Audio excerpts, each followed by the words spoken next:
So do's and don'ts. As I said, we're working with clients daily and we're getting feedback from interviews.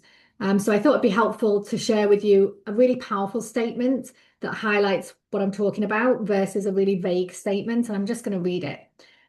I developed a 3-year financial strategy that aligned with our goal to expand into new markets. I conducted market analysis across 5 target regions, built financial models projecting 15% annual revenue growth, and secured board approval for 50 million in capital allocation. Within 18 months, we entered 3 new markets and achieved 75 million in incremental revenue, exceeding our target by 25%. Really perfect statement to show what you did, how you did it, and how that impacted the business. You can be the best CFO in the world, but if you can't articulate that in an interview scenario, then you're not going to get further forward in the process, and the company's never going to know how great you are. Versus much more vague, and I can't see it because it's covered. I was responsible for developing the company's financial strategy and working with leadership to identify growth opportunities. I helped the team expand into new markets and we saw good results. Really vague. It's missing everything. No specific metrics, no outcome. I'm not talking about what your direct role was, what you owned, any time frame or scale, and no business impact. So hopefully that kind of provides a little bit of context on what we're talking about here. Again, I thought it'd be good to share some red flags based on some of the feedback we received from clients. If you can't quantify when you're asked, it just shows that you've not been measuring your impact. Don't take sole credit for team achievements. Again, as I mentioned earlier, it is a balance between using I and we. But if you're taking all the credit, it shows poor leadership and self-awareness. Sorry, I'm just moving. I've got a bar that I keep having to move around the screen. Blaming others for failures, obviously, you need to be able to show that you can take accountability and ownership. So it's not great to blame others. This one comes up. I think this is more when somebody's making that step up to the CFO position. And it's a bit of a shift in mindset, talking about tasks. It really suggests someone who's operating more tactically. As a CFO, you need to have a strategic mindset. So you need to be able to demonstrate that in the interview setting. Obviously, you don't want to have any inconsistencies in your story, just raises credibility concerns. And overemphasizing processes without results, again, it shows that there's a lot of activity, but there's no measurable impact. So let's look at the quantification framework. So as a CEO or a business founder, I'm interested in how a CFO is going to impact my business, what value are they going to bring, how they're going to improve things. And there's key areas that I'd be interested in. In terms of how you frame it, you need to have a bit of a process that you follow. So have a starting point, revenues at 50 million, margins at 12%, and a 15-day close. So that's where the business was when I joined. I reviewed everything. I looked at some processes. I was able to automate some of those processes. I renegotiated contracts with suppliers, and I implemented a cost allocation model. End result was that we grew revenue to 75 million. Our margins improved to 18% and reduced the close to 6 days. That was achieved over 18 months with a date, which ultimately led to us being able to secure Series B funding of 30 million. So it's a good way to kind of frame those achievements.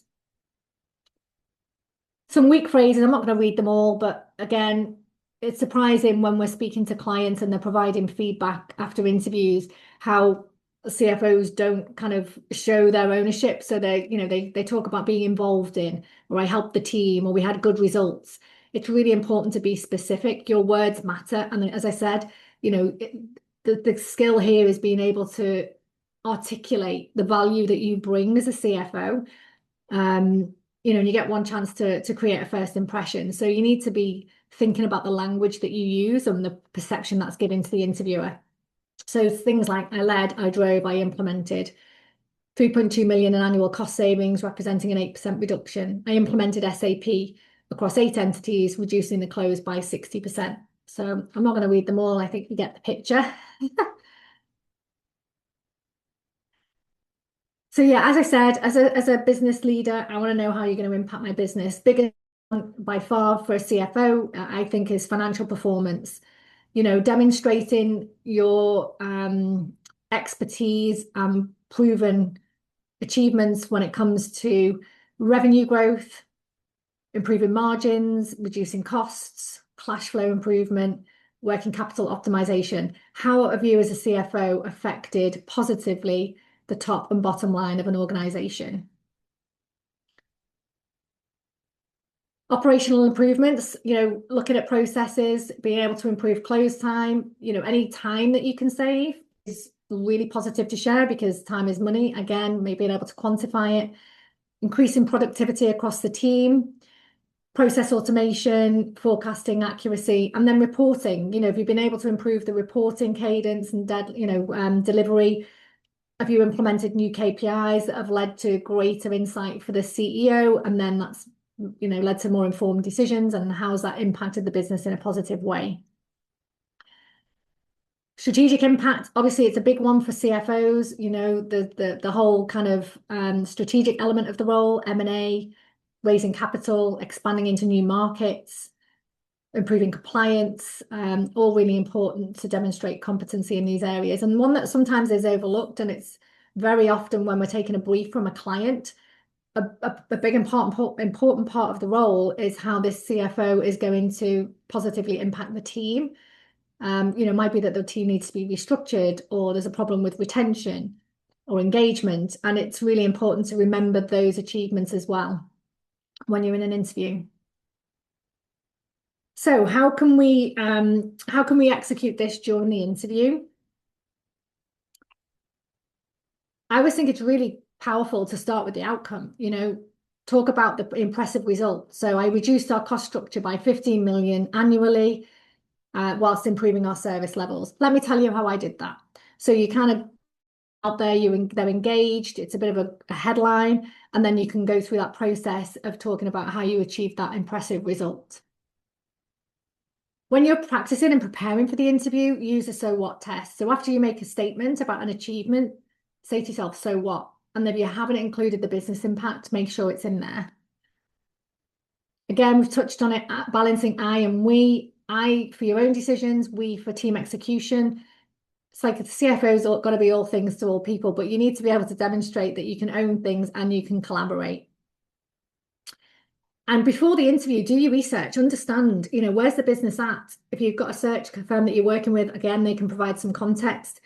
If the business has been in a market that's stagnant for the past 5 years and the focus has been very much on, cash management or reducing costs, make sure you provide examples that speak to their challenges and their pain points or their strategic priorities, because they're going to feel very relevant to them and it's going to resonate with them that, this person, if they come in as my CFO, has been there before and they can help me.